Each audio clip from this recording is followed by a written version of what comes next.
আমি ভারতীয় জনতা পার্টির 24 নম্বর বুথের বুথ সভাপতি ছয়াগতলা মণ্ডলের অন্তরে।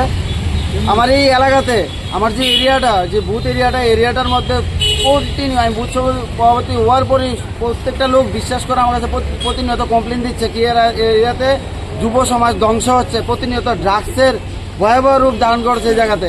তো প্রত্যেক দিন কমপ্লেন করছে, প্রত্যেক দিন যুব সমাজ ধ্বংস হচ্ছে। সেই কারণে আজকে আমরা সব পার্টির যারা কার্যকর্তারা, যুবক যারা, এই এলাকার যারা যারা সুনাগরিক সকলে মিলে আজকের এই অভিযানে আমরা লিপ্ত হই। অভিযানে হাতে নাতে ধরি যে যারা এখানে ড্রাগস স্প্রিড করছে যে যুবক সমাজের মধ্যে, তাদেরকে উত্তম মাধ্যম দিয়ে গণদোলাই দিয়ে জনগণে পুলিশের হাতে তুলে দেওয়া হয়। আমি সকলের কাছে, যুব সমাজের কাছে আবেদন করব, আপনার ড্রাগসের এইসব কবল থেকে বেরিয়ে আসুন এবং সমাজকে রক্ষা করুন।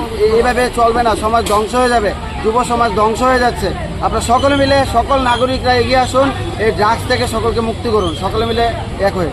একটা অভিযোগ রয়েছে যে এখানে যে মার্কেট রয়েছে সেই মার্কেট এলাকায় প্রতিদিন সন্ধ্যায় প্রায় নেশার আসর জমে, সেই বিষয়ে আপনাদের কি পদক্ষেপ রয়েছে? সকাল 8টা থেকে রাত্র 10টা পর্যন্ত এই এলাকাতে ড্রাগসের নেশা চলে, কন্টিনিউ ড্রাগস বিক্রি এবং ড্রাগস আদান প্রদান দুটোটাই চলে এখানে প্রতিনিয়ত। আমি পুলিশ প্রশাসনের কাছে আবেদন করব এখানে কিছু পুলিশ প্রশাসনের দায়িত্ব দেওয়ার জন্য, নাম দেওয়ার জন্য, যেন এখানে ড্রাগসের কবল থেকে জনগণকে রক্ষা করা যায়।